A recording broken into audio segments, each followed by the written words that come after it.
ल सुरु गरौँ है त।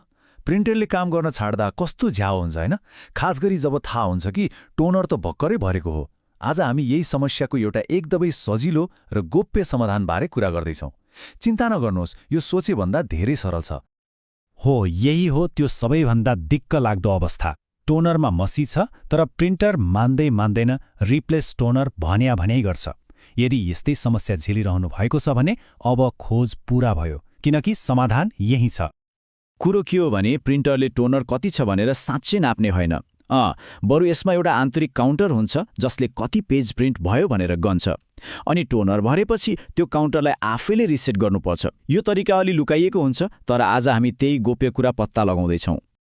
ल, अब समाधानको पहिलो भाग। यो अलि रमाइलो छ। हामी प्रिन्टरको एउटा गोप्य मेनुभित्र छिर्न लागेका छौँ। सुन्दा अलि प्राविधिक लागे पनि यो एकदमै सजिलो छ, तर स्टेप बाई स्टेप चाहिँ जानुपर्छ है। सबैभन्दा पहिले प्रिन्टरको अगाडिको त्यो कार्ट्रिज हाल्ने कभर खोलौँ। अनि एउटा महत्त्वपूर्ण कुरा, यो कभरलाई खोल्दै छोड्नुपर्छ है, बन्द गर्नु हुँदैन। अब प्रिन्टरको ओके बटनलाई एकछिन थिचिराखौँ। ल हेर्नुहोस् त, डिस्प्लेमा रिप्लेस ड्रम देखियो होला। हो, यो देखिनुको मतलब हामी सही ठाउँमा आइपुग्यौँ।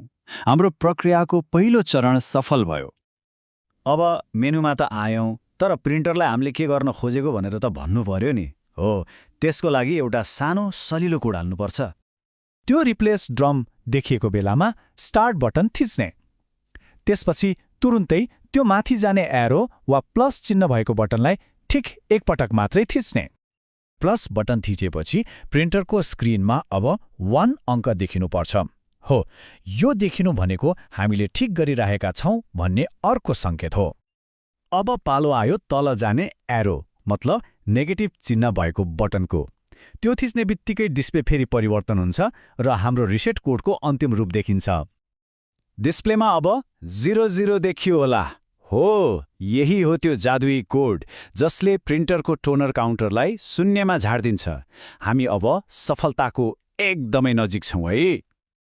ल, अब यो प्रक्रियाको सबैभन्दा अन्तिम र सबैभन्दा रमाइलो भागमा आइपुग्यौँ। अब हामीले गरेको कामलाई फाइनल गर्ने पालो। डिस्प्लेमा 00 देखिएको छ होइन? अब अन्तिम पटक ओके बटन थिचिदिने, बस यति नै हो। अनि भयो, स्क्रिनमा एक्सेप्टेड भन्ने मेसेज आयो होला। यसको मतलब प्रिन्टरले हाम्रो कोड मान्यो र टोनर काउन्टर सफलतापूर्वक रिसेट भयो। कति सजिलो होइन त? ल, अब सबैभन्दा राम्रो कुरा, प्रिन्टर फेरि काम गर्न तयार भयो। त्यो दिक्क लाग्दो त्रुटि सन्देश अब इतिहास भइसक्यो। सुरुमा खोलेको त्यो अगाडिको कभर थियो नि, त्यसलाई अब बन्द गरिदिने। कभर बन्द गर्ने बित्तिकै प्रिन्टर रेडी मोडमा जान्छ र त्यो रिप्लेस टोनरको झन्झट पनि खतम। सोच्नुहोस् त, केही मिनेट अघिसम्म काम नगरेर बसिरहेको प्रिन्टर अहिले एउटा सानो ट्रिकले गर्दा फेरि चल्न थाल्यो। पहिले प्रिन्टै नहुने, अहिले मजाले प्रिन्ट गर्न तयार। कहिलेकाहीँ यस्तो सानो जानकारीले पनि साँच्चै ठूलो समस्या समाधान गर्छ। यसले एउटा रमाइलो कुरा सोच्न बाध्य बनाउँछ होइन र? हामीले दिनहुँ चलाउने अरू कति उपकरणहरूमा यस्तै लुकेका समाधानहरू होलान् जसले हाम्रो समय र पैसा दुवै जोगाउन सक्छन्। विचार गर्नुपर्ने कुरा हो।